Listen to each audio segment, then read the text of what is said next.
તો બાળકો લાસ્ટ લેક્ચરમાં આપણે શું જોયું હતું બોલો? એવું કહેવામાં આવે છે ભાઈ કે લાસ્ટ લેક્ચરમાં આપણે પી પ્રકારના અર્ધવાહકો જોયા હતા કે એન પ્રકારના, તો એન પ્રકારના જોયા હતા અને પી પ્રકાર આવ્યા છે. ઓકે, તો આપણે આજે પી પ્રકારના અર્ધવાહક જોવાના છે. હવે ટોપિક નંબર કયો છે પી પ્રકારમાં? તો કે પી પ્રકાર લખેલું છે નંબર 2 અને એ છે 14.4. 14.4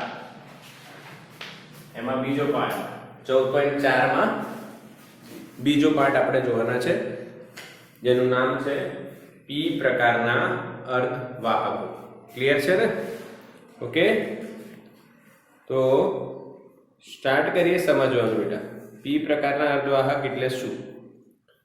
તો કે જે એન પ્રકાર હતા એ જ પી પ્રકાર જેવું જ શુદ્ધ અર્ધવાહક હોય એમાં તમે અશુદ્ધિ ઉમેરશો તો તમને પી પ્રકાર કે એન પ્રકાર મળે.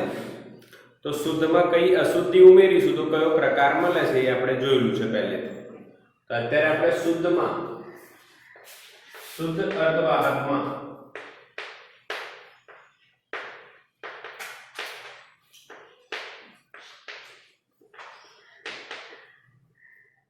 આપણે ટ્રાઇવેલેન્ટ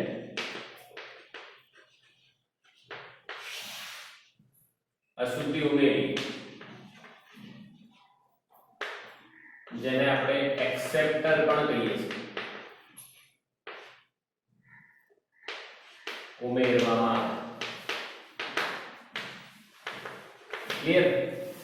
તો ભાઈ શુદ્ધ અર્ધવાહકમાં કઈ અશુદ્ધિ ઉમેરવામાં આવે તો આન્સર છે ટ્રાઇવેલેન્ટ. તો પેન્ટાવેલેન્ટ ઉમેરતા કઈ બનતી હતી? એન પ્રકાર. અને ટ્રાઇવેલેન્ટ ઉમેરતા કઈ બને છે? પી પ્રકાર. બરાબર? હવે ટ્રાઇવેલેન્ટ ઉમેરતા શુદ્ધિ ઉમેરવામાં આવે છે ત્યારે આપણને પી પ્રકારના અર્ધવાહકો જોવા મળે છે. ક્લિયર વાત છે બધાને? સમજાઈ ગઈ? અચ્છા, હવે આ અશુદ્ધિ ઉમેરવામાં આવે તો એવું તો શું થાય કે એને પી પ્રકાર કહેવામાં આવે છે. અને એનો જે સ્ફટિકનો જે 2D ડાયાગ્રામ છે એ કેવો હોય છે? તો આપણે ડિટેલમાં સમજવાની વાત કરીએ. જો કે હું અહીંયા સ્ફટિક ડાયાગ્રામ ડ્રો કરવાનો ટ્રાય કરું છું. શુદ્ધમાં તમને ખબર છે કે બધામાં મેં +4 લખ્યા હતા.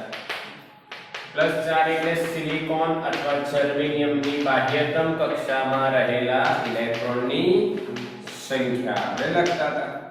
આ બધા સહસંયોજક બંધથી જોડાયેલા હતા. કયા બંધથી જોડાયેલા હતા?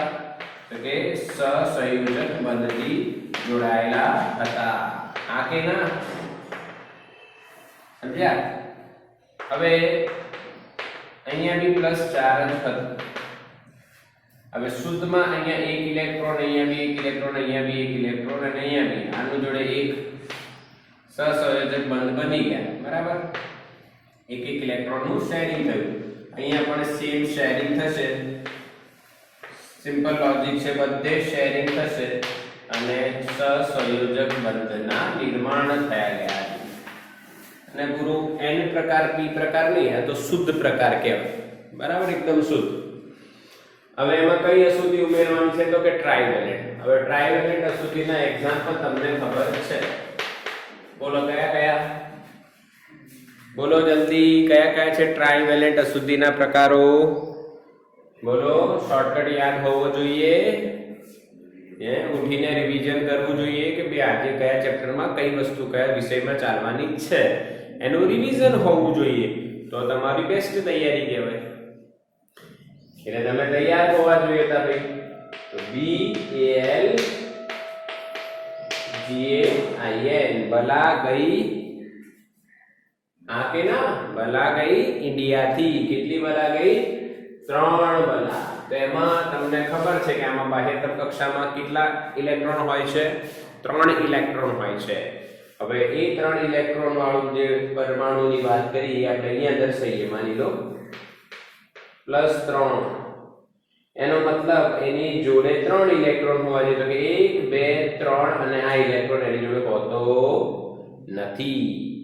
તો અહીંયા ઇલેક્ટ્રોનની શું સર્જાય? ઉણપ. અને આને આપણે શું કહીશું? ઇલેક્ટ્રોનની ઉણપને બોલો. હા, ઇલેક્ટ્રોનની ઉણપને આપણે કહીએ છીએ હોલ. શું કહેવાય? ઇલેક્ટ્રોનની ઉણપ હોલ કહેવાય. ઇલેક્ટ્રોનની ઉણપ શું કહેવાશે? હોલ કહેવાશે. ક્લિયર છે? અચ્છા, અને આ ઇલેક્ટ્રોન જે છે કયા ઇલેક્ટ્રોન કહેવાય બેટા? બોલો. આ જે ઇલેક્ટ્રોન તમને દેખાય છે એ ઇલેક્ટ્રોન કહેવાય સહસંયોજક બંધમાંના બંધિત ઇલેક્ટ્રોન. કયા ઇલેક્ટ્રોન? બંધિત ઇલેક્ટ્રોન. ક્લિયર? આવડી જાય? હા કે ના? હવે ચોપડીમાં તમે એક ડાયાગ્રામ બીજો જોવો છો આનો બેટા. આ રીતના તમને એક સ્ક્વેર આપેલો છે 1 2 3 4 5 6 7 8 9. આનું યાદ કોપી પેસ્ટ અને એક હોલ દર્શાવેલો હોય, પછી લખેલું હોય કે આ હોલ. અને અશુદ્ધિ કઈ આવે આમાં? બોલો, અશુદ્ધિ કઈ આવી? ટ્રાઇવેલેન્ટ. હા, ટ્રાઇવેલેન્ટ. હજુ મેં તમને બતાવ્યું નથી કે આને કેમ p પ્રકારના કેમ કહેવાય. હવે p પ્રકારના કેમ કહેવાય એ જાણવા તરફ આગળ વધીએ. કે p પ્રકારના જ કેમ કહેવાય અને n પ્રકારના કેમ ન કહેવાય, કે શુદ્ધ કેમ ન કહેવાય. તો ભાઈ આના ઊર્જા સ્તરની વાત કરીએ આપણે. આની વાત કરીએ ઊર્જા સ્તર. ઊર્જા સ્તર નોર્મલી તમને ખબર છે, મેં તમને વાત કરી હતી. શું વાત કરી હતી? 1 2 3 અને 4. બરાબર? એની ઉપર બેન્ડ ગેપ 1 2 3 અને પછી 4. આને આપણે કીધું હતું 4n ઊર્જા સ્તર. અને આવી કેટલા? 4n. હવે 4n કેમ આયા? બોલો, તમને ખબર છે? બોલો, 4n કેમ આયા છે? ભાઈ સિલિકોન ની વાત કરી લો સાહેબ. 1s2 2s2 2p6 3s2 3p2. આમાં કેટલા ઇલેક્ટ્રોન આવી શકે? 8 ઇલેક્ટ્રોન આવી શકે. પણ કેટલા આવેલા છે? 4. તો 4 ભરેલા છે અને 4 ખાલી છે. અને જો n પરમાણુઓ લેવામાં આવે તો 4n થઈ જાય. અહીંયા આપણે દર્શાવી દઈએ, સીધી લીટી દર્શાવી દઈએ. ચલો, 1 2 3 4 5 6 7 8. તમે ગમે તે ઇલેક્ટ્રોન દર્શાવી શકો. બધા ઇલેક્ટ્રોન છે બેટા. ઓકે, આ કયા અર્ધવાહકનું ઊર્જા સ્તર થયો? બોલો, કયા અર્ધવાહકનું ઊર્જા સ્તર કહેવાય આને? બોલો ફટાફટ. p કે n કે શુદ્ધ? તો થયું આ શુદ્ધ અર્ધવાહક. શુદ્ધ થયું. એમાં કંડક્શન એકદમ ફૂલ હોય, સોરી વેલેન્સ એકદમ ફૂલ હોય અને કંડક્શન એકદમ ખાલી હોય. આ વેલેન્સ અને આ કંડક્શન. ક્લિયર? અચ્છા, હવે આમાં અશુદ્ધિ ઉમેરવામાં આવી. કઈ અશુદ્ધિ ઉમેરવામાં આવી? ટ્રાઇવેલેન્ટ. કઈ અશુદ્ધિ ઉમેરવામાં આવી? ટ્રાઇવેલેન્ટ. ટ્રાઇવેલેન્ટ જ્યારે અશુદ્ધિ ઉમેરવામાં આવે, ટ્રાઇવેલેન્ટ જ્યારે અશુદ્ધિ ઉમેરવામાં આવે ત્યારે શું થાય? તો બેટા ત્યારે એવું થાય કે એક હોલ સર્જાય છે. એટલે એક્સેપ્ટરની આમાં ગુણધર્મ આવે છે. હવે હોલ છે, એક્સેપ્ટરનો ગુણધર્મ છે, એટલે ઊર્જા સ્તર નિમ્નતમ કક્ષાનો થયો. અગર જો ઇલેક્ટ્રોન હોત તો એનું ઊર્જા સ્તર ઊંચું હોત. અહીંયા ઇલેક્ટ્રોન નથી તો ઊર્જા સ્તર એનું ઓછું છે. તો ઓછું ઊર્જા સ્તર છે એટલે કોની નજીક આવે? તો કે ભાઈ વેલેન્સની નજીક આવે. કોની નજીક આવે? વેલેન્સ. અને આ ઊર્જા સ્તરને નામ આપવામાં આવશે EA. એનો મતલબ શું? તો કે ભાઈ એક્સેપ્ટર. એટલે એક્સેપ્ટરનો લોજિક બીજો બી તમને આપું.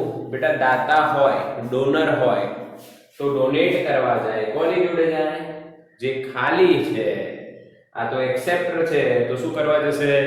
એક્સેપ્ટ. તો કોની જોડે જશે? જે ભરેલો છે. હા કે ના? સમજાઈ વાત આપણી? બિલકુલ ક્લિયર દેખાઈ રહ્યું છે ને સમજાઈ બી રહ્યું છે? Yes or no? ક્લિયર દેખાય છે? અહીંયા બોલો, મેસેજ કરો. ચલો, હા ક્લિયર દેખાય છે. ઓકે, તો આ કયો થઈ ગયું બોલો હવે? આ કયો થઈ ગયો? અશુદ્ધ. અને અશુદ્ધમાં બી કયો? પી પ્રકાર. હજુ પી પ્રકારનું કારણ તમને કીધું નથી, હવે કહીશું, સમજશું. આ શુદ્ધ થયું. હવે જો તમે એવી ઈચ્છા ધરાવો કે આ શુદ્ધ ક્લિયરલી ખબર પડે, તો એના માટે આપણે એને પહેલા T બરાબર 0 કેલ્વિન તાપમાને રાખેલું છે. અહીંયા કોઈ નામાં કઈ પ્રોબ્લેમ નથી. અચ્છા, અહીંયા મને એમ બતાવો કે આ ઉર્જા સ્તર કેટલા ક્રમનું હતું? 0.01 eV. યાદ રાખીશું બેટા, ફરી એકવાર MCQ માં પૂછાશે. તો તમને કહી દો, Eg સિલિકોન અને જર્મેનિયમ. સિલિકોન માટે 1.1 eV, જર્મેનિયમ માટે 0.72 eV. હા કે ના? અને જે અશુદ્ધિ માટેની વાત થાય, અશુદ્ધિ માટે હોય છે બેટા સિલિકોનમાં 0.05 eV અને જર્મેનિયમમાં 0.01 eV. અશુદ્ધિ જ્યારે ઉમેરવામાં આવે ત્યારે અશુદ્ધિનું ઉર્જા સ્તર એ વેલેન્સ અથવા કન્ડક્શન. અહીંયા P પ્રકારમાં વેલેન્સ અને એક્સેપ્ટર વચ્ચે ઉર્જા સ્તર જે છે, બંને વચ્ચેનો ઉર્જાનો ગેપ છે એ 0.01 મેં જર્મેનિયમ માટે લખી દીધો છે. ઓકે, અને જો ડોનર અશુદ્ધિ હોત, N પ્રકાર હોત, તો ઉર્જા સ્તર અહીંયા આવતું અને ડોનર અને કન્ડક્શન વચ્ચેનો જે ગેપ છે એ 0.01 આપણે લખતા. એટલે મેં અશુદ્ધિ નું જે ઉર્જા સ્તરો સાથેનો ગેપ છે એ ડાયરેક્ટ લખ્યું છે. સમજી જવાનું, યાદ રાખવાનું, MCQ માં આવશે. ચલો, ક્લિયર? હવે વાત કરીએ તાપમાન વધારવાની. તો માની લો આપણે તાપમાન વધારીએ. આ કન્ડક્શન ખાલી એકદમ, આ વેલેન્સ એકદમ ફૂલમ ફૂલ ભરેલું. 1 2 3 4 5 6 7 8 તમે ગમે તેટલા દર્શાવી શકો છો. ક્લિયર? ઓકે, હવે જો શું થાય કે ભાઈ આ એક્સેપ્ટર નો ઉર્જા સ્તર અહીંયા મેં દોર્યો, હાલાકી નાનું નાનું દોરીએ તો બી ચાલે. ઓકે, આ એક્સેપ્ટર. હવે તમે તાપમાન વધારીને બેટા કરી દીધું રૂમ ટેમ્પરેચર 300 કેલ્વિન. તાપમાન વધારશો એટલે ઇલેક્ટ્રોન સૂક્ષ્મ કણ શું કરશે? ઉર્જા મેળવશે. ઉર્જા મેળવીને ક્યાં જશે? ક્યાં જાય ઉર્જા મેળવીને? બોલો, ઊંચા ઉર્જા સ્તરમાં.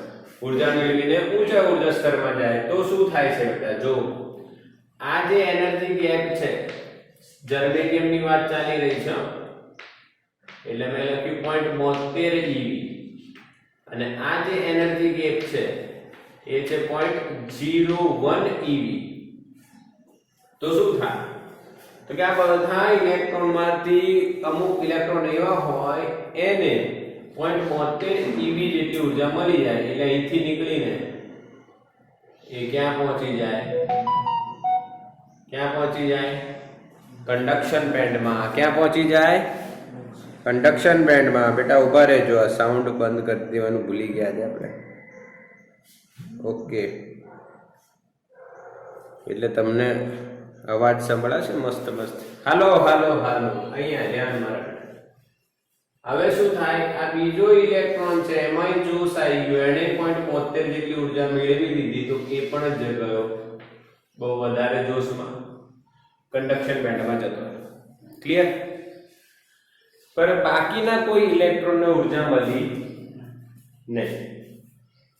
મળી પરંતુ 0.72 જેટલી ના મળી. હા, પરંતુ 0.01 જેટલી તો મળી હશે ને, જે તો બહુ ઓછી છે. તો આ ઇલેક્ટ્રોનને માની લો એટલી મળી તો અહીંથી નીકળીને અહીંયા સુધી પહોંચ્યા. આ નહીં મળી તો અહીંથી નીકળીને અહીંયા સુધી પહોંચ્યા. આ નહીં મળી તો અહીંથી નીકળીને અહીંયા સુધી પહોંચી ગયા, ઉપર ન જઈ શક્યા. માની લો અહીંયા એક ઇલેક્ટ્રોન છે એ બી અહીંયા પહોંચી ગયું. એટલે તમે શું જોશો ભાઈ કે આ બધા ઇલેક્ટ્રોન જે અહીંથી સહસંયોજક બંધમાંથી કન્ડક્શનમાં ગયા ખરા બે જ, પણ બાકીના ચાર જે છે એ વેલેન્સ બેન્ડમાંથી ક્યાં જતા રહ્યા? એક્સેપ્ટરના બેન્ડમાં. એનો મતલબ શું થયું? તો એક્સેપ્ટરના બેન્ડમાં ગયા તો આ બધા બંધિત જ થયા, બરાબર. અહીંયા હોલમાં બધામાં ભરાઈ ગયા, પણ બીજેથી નીકળીને આયા, બીજેથી નીકળીને આયા એટલે સહસંયોજક બંધમાંથી નીકળીને આ હોલને પૂર્યું. ધ્યાન આપજો, સહસંયોજક બંધમાંથી નીકળીને આ હોલને પૂરે છે. તો એ સહસંયોજક બંધમાં તો શું નિર્માણ પામશે? હોલ, જ્યાંથી ઇલેક્ટ્રોન ગયા. એટલે આ બધા સહસંયોજક બંધમાંના ઇલેક્ટ્રોન ગયા, અમુક કન્ડક્શનમાં ગયા. એટલે આ બધા કયા કહેવાય બેટા? ખબર છે તમને? કન્ડક્શનમાં જાય એ કયા કહેવાય? મુક્ત ઇલેક્ટ્રોન. અને આ બધા કયા થઈ ગયા? બંધિત ઇલેક્ટ્રોન. સમજ્યા કે નહીં? આ બધા શું બન્યા? હોલ. આ બધા શું બન્યા? હોલ. તો હવે તમે ગણતરી કરો, કન્ડક્શન બેન્ડમાં રહેલા મુક્ત ઇલેક્ટ્રોન કેટલા છે? 2 છે.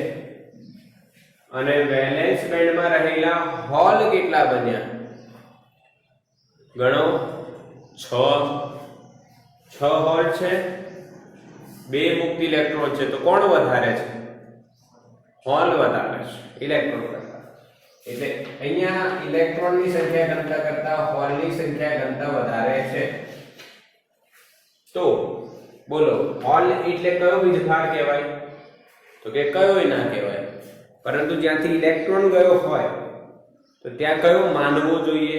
તો કે ધન માનવો જોઈએ. તો અહીંયા આપણે કહી શકીએ કે અહીંયા હોલ એટલે કે ધન વીજભાર વધારે છે. એટલે આ કયો પ્રકારનો થશે? સમજ પડે? કારણ ખબર પડી કે નહીં? યસ ઓર નો? બિલકુલ ક્લિયર? સમજ્યા કે નહીં સમજ્યા? હા, શુદ્ધનું બી મેં આવું બતાવ્યું છે ને તમને લાસ્ટ લેક્ચરમાં. શુદ્ધમાં પણ શું થાય? શુદ્ધમાં જેટલા ઇલેક્ટ્રોન ઉપર ગયા હોય, મુક્ત થયા હોય, એટલા જ હોલ બને. એટલે શુદ્ધમાં બંને સરખા હોય. પર અશુદ્ધમાં p પ્રકારમાં હોલ વધારે હોય અને n પ્રકારમાં ઇલેક્ટ્રોન વધારે હોય. એટલે એને n પ્રકાર કહેવાય અને p પ્રકાર, પોઝિટિવ ટાઈપ. ક્લિયર છે? અચ્છા, સ્ક્રીનશોટ લઈ લો ચલો ફટાફટ આનો.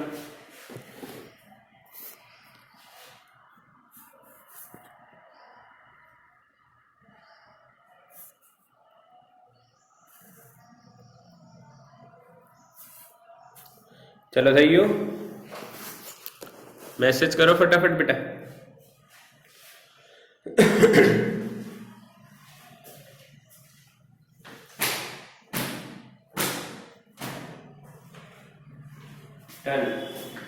ઓકે, એટલે તમને p પ્રકારના અર્ધવાહકની વાત 14.4 માં બીજો ટોપિક જે હતો એ ક્લિયર થઈ ગયો.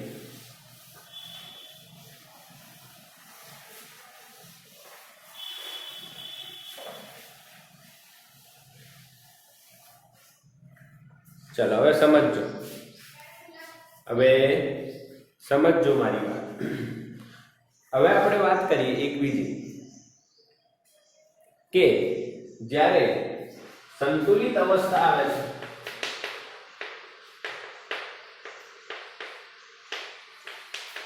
એનો વિચાર કરીએ છીએ ત્યારે આ સૂત્ર એક આપણને આપેલું છે, એનું પાલન થાય છે. Ni² = nh × n. આ ક્યાંથી આવ્યો એની ચર્ચા નથી કરવાની, હાલાકી મને ખબર છે ક્યાંથી આવ્યું છે. જો આ હોલ અને ઇલેક્ટ્રોનની સંખ્યા ઘનતાનો ગુણાકાર કોની અંદર? અશુદ્ધની અંદર. શુદ્ધની અંદર હોલ અને ઇલેક્ટ્રોનની સંખ્યા કેવી હોય? સરખી. તો એમાં ગુણાકાર શું થાય? nh × ne બરાબર n. એટલે તમને ખાલી કન્સેપ્ટ આપી દઉં છું. શુદ્ધમાં શું હતું અને અશુદ્ધમાં શું થાય? કોઈ બી શુદ્ધ તમે લો અને શુદ્ધ લો તો શુદ્ધમાં હોલ અને ઇલેક્ટ્રોનની સંખ્યા ઘનતા કેવી હોય? સરખી હોય એને ઇન્ટ્રિન્સિક અંતર્ગત સંખ્યા ઘનતા બરાબર. જ્યારે અહીંયા કાં તો NH ગ્રેટર ધેન NE હોય કાં તો NH લેસ ધેન NE હોય અને P ટાઈપ કહેવાય અને N ટાઈપ એટલે સરખી ના હોય સંખ્યા ઘનતા. તો આ બંનેનો ગુણાકાર તમે આમાં કરો NH * NE અને આમાં NH * NE કરો તો તમને શું મળે ખબર પડે છે. અને બંનેમાં દર સરખો હોય છે એવું પ્રેક્ટિકલી જોવામાં આવ્યું છે. જે આ રેટ આવે છે અહીંયા અથવા જે ગુણાકાર આપણે કર્યો એ બંનેમાં સમાન હોય છે.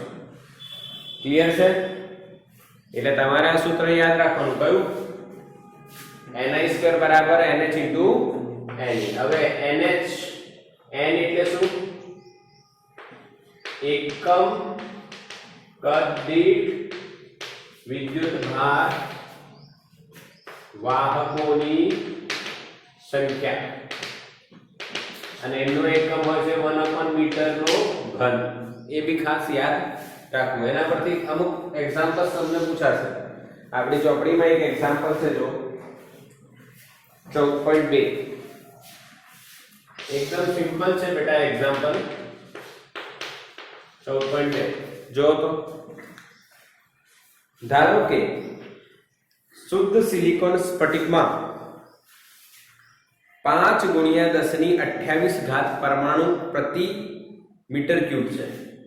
એટલે આ જો સમજો અહીંયા સિલિકોનની વાત થઈ રહી છે અને 5 × 10⁻28 પરમાણુ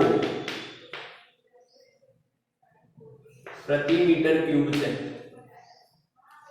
તેને 1 ppm ઘનતા સાથે આર્સેનિક વડે ડોપ કરવામાં આવે છે. એટલે આર્સેનિક છે જેની ઘનતા 1 ppm અનુસાર હશે 1 પાર્ટ પર મિલિયન.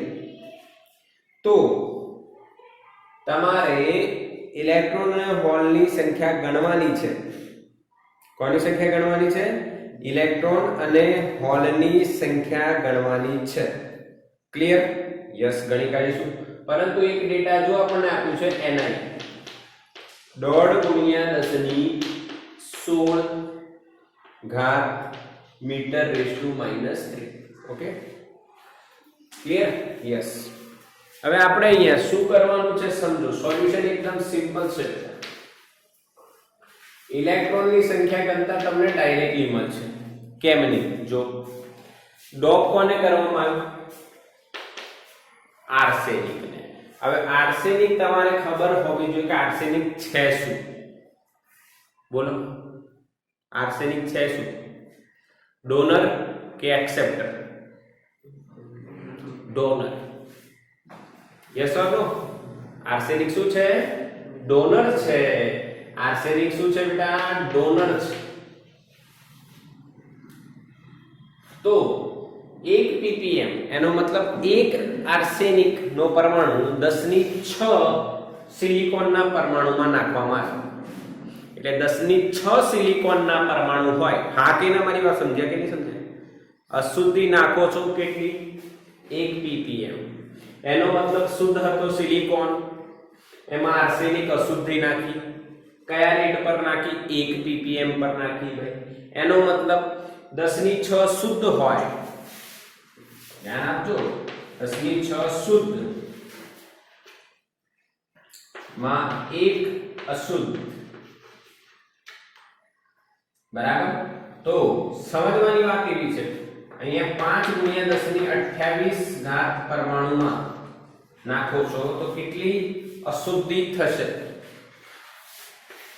કેટલી અશુદ્ધિ થશે? ધ્યાન આપજો. તો કે 5 × 10⁻28 ભાગ્યા 10⁶ એટલે 5 × 10⁻28 અશુદ્ધ પરમાણુઓ નાખવામાં આવ્યા. યસ ઓર નો? પર મીટર ક્યુબ. સોરી, 22. યસ 22 પર મીટર ક્યુબ. આટલા અશુદ્ધ પરમાણુઓ નાખવામાં આવ્યા. બોલો, ખબર પડી ગઈ? અશુદ્ધિ કેટલી નાખી? સમજ પડે કે નહીં? હવે તમે કહેશો સાહેબ અશુદ્ધિ કેમ શોધો છો? તો અહીંયા જે અશુદ્ધિ છે આર્સેનિક, એ આર્સેનિક પેન્ટાવેલેન્ટ છે, એટલે એક પરમાણુમાં એક ઇલેક્ટ્રોન આપવાની ક્ષમતા હોય. પેન્ટાવેલેન્ટ એટલે 5 ઇલેક્ટ્રોન, 4 સહસંયોજકમાં જોડાઈ જાય, એક મુક્ત રહે. તો એક આર્સેનિક પરમાણુ એક ઇલેક્ટ્રોન આપે. તો આટલા આર્સેનિક પરમાણુ કેટલા ઇલેક્ટ્રોન આપશે બેટા? એટલા જ. તો એની મળી ગયો 5 × 1022 પરમાણુ પ્રતિ મીટર ક્યુબ. સોરી, પરમાણુ નહીં આવે બેટા, અહીંયા ઇલેક્ટ્રોન આવશે. કેમ ઇલેક્ટ્રોન? કે પેનની લખી દે છે. બોલો ક્લિયર? લોજિક ખબર પડી કે નહીં?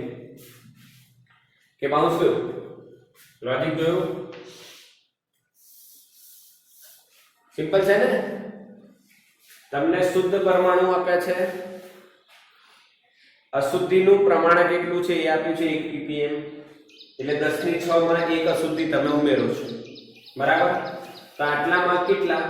તેટલા શુદ્ધ પરમાણુ થઈ ગયા. હવે અશુદ્ધ પરમાણુ, એક અશુદ્ધ પરમાણુ આર્સેનિક પેન્ટાવેલેન્ટ છે, એ 1 ઇલેક્ટ્રોન આપે. તો આટલા કેટલા આપે? તો એટલા જ ઇલેક્ટ્રોન આપશે. હા, સમજી ગયા? યસ.